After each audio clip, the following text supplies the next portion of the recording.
Hey guys, how's it going? Will Dano again from Origin Films. Today we're going to be talking about ways to better warp stabilize your footage so that you don't get a lot of wobbly movements after you stabilize it. Most of these tips, again, should apply to most warp stabilizers from any other editors. Most people think they can just shoot whatever they want and then just warp stabilize it later and it will just make everything look a lot better. The problem is, a lot of the times, the way you shoot can make your stabilizer not work as well. Unfortunately, stabilizers and video editors are just not good enough at this moment to be able to just stabilize whatever you throw at it. So you kind of have to pre-plan and think a little bit about how you should shoot your footage in a way that makes it easier for your program to properly stabilize your footage. I'm going to be using Premiere Pro again, but obviously it will pretty much apply the same way to other programs. Now, tip number one is going to be about how much percentage should you actually put in the warp stabilizer plugin so that it gives you the right amount of stabilization. Now, a lot of people just drag in the warp stabilizer effect on top of a clip and then just leave it be, have it process, and then just never touch it again. And sometimes it works just fine, but a lot of the times you need to modify some of the settings a little bit so that you can get a better track or a better warp stabilizer job for the specific clip you're working with.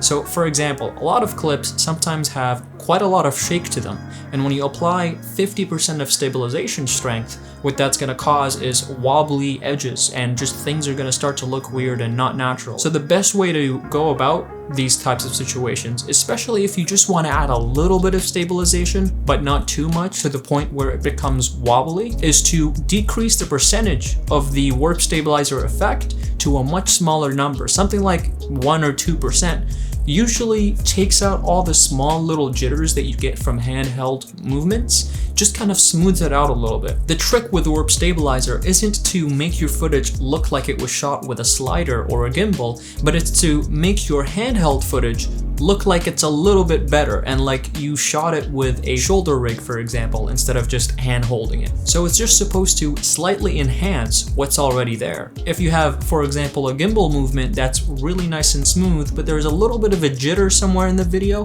that's where the 1 or 2% warp stabilizer can help you quite a lot by just giving it a little bit of stabilization instead of going all out with 50%. Last but not least, this tip is good for other scenarios as well, but it's especially good for warp stabilization, and that is shooting a little bit wider than you think you have to. And the reason is warp stabilizer always will crop in on your videos after stabilizing, and the amount of crop it applies depends on how much stabilization it did.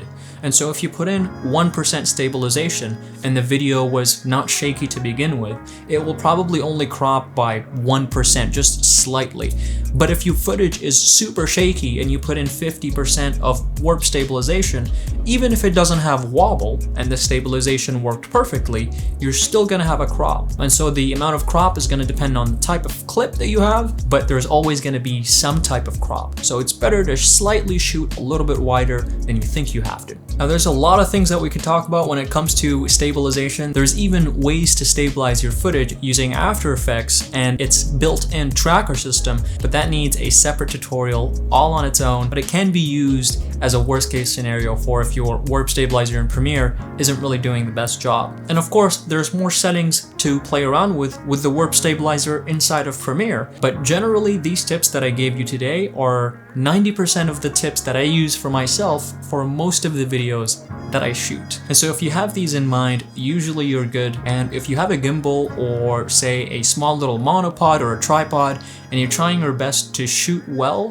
while you're actually in the shoot, usually warp stabilization is super easy and you don't really have to worry about it too much because you already filmed your footage in a good way. So I hope this tips video helped you guys out in at least some way. Please, if you have any questions or extra tips that I failed to mention in this video, feel free to drop it down in the comments below wherever you may be viewing this video. I'd really appreciate to look at the opinions of others, maybe learn something new myself, and I look forward to seeing you in our next video as always. Take care.